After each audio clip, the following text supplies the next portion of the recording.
লক্ষ্মীপুরে চুরি হওয়া অটোরিকশা উদ্ধার। লক্ষ্মীপুর বারাকা মাল্টিকেয়ার হসপিটাল সামনে থেকে চুরি হওয়া মিশু অটোরিকশা উদ্ধার।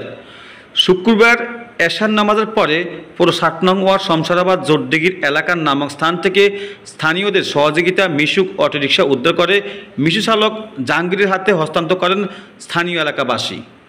অটো চালক জাহাঙ্গীরের বাড়ি লক্ষ্মীপুর সদর উপজেলার চাকসর ইউনিয়নের জব্বর মাস্টার হাট এলাকার শাহাবুদ্দিনের ছেলে। শুক্রবার বারাকা মাল্টিকেয়ার হসপিটালের সামনে থেকে দুপুর 1 ঘটিকার দিকে অটোরিকশা চুরি হয়ে যায়। পরে জাহাঙ্গীর লক্ষ্মীপুর মডেল থানায় একটি জিডি করেন। গাড়ি বুঝি পাইছি আমার ওই ডালি মেলি জগমগ আমার গাড়ির যন্ত্রপাতি আমি বুঝি পাই না। আপনার কি নাম? জাহাঙ্গীর হোসেন। আপনার আমার নাম কি? সাতশো জব্বর মাস্টার। তো আজকে কটার সময় গাড়ি চুরি হয়েছে? গাড়ি চুরি হয়েছে আপনার 1:15টার দিকে, 1:15 বাদ 1:30। গায়ে উদ্ধার হওয়াতে আপনি খুশি না বেজার? এটা হ্যাঁ খুশি, আমি গাড়ি উদ্ধার আমি খুশি। আমার গাড়ির মাল সামানাগুলো আমি বুঝি পাইলে আমি প্রত্যাহার করবো।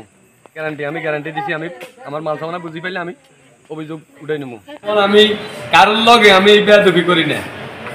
আমি একটা হইনি বেড়ি দেখলো যদি 1 টাকা থাকলে দিই সাথে ধরেন আমি সুন্দর সবাই লগে আসার ব্যবহার করি। আমি 20 টাকার মা আমার 15 টাকা দিলে আমি লই, আমি কোনো বাংলায় আমি হারাহারি করি না। গাড়িটা চুরি হওয়ার পর থেকে আমাদের কেমন লাগছে? কেমন মানে আমি মাঝে যেটা ডিস্টার্ব করি। আমার 3,500 টাকার কিস্তি, আমার ছেলের একটা পায়ের আঙ্গুল নাই, আঙ্গুল এখানে ড্রেসিং করাতে মাসের এই অবস্থা। এই গাড়িটা লই গেল।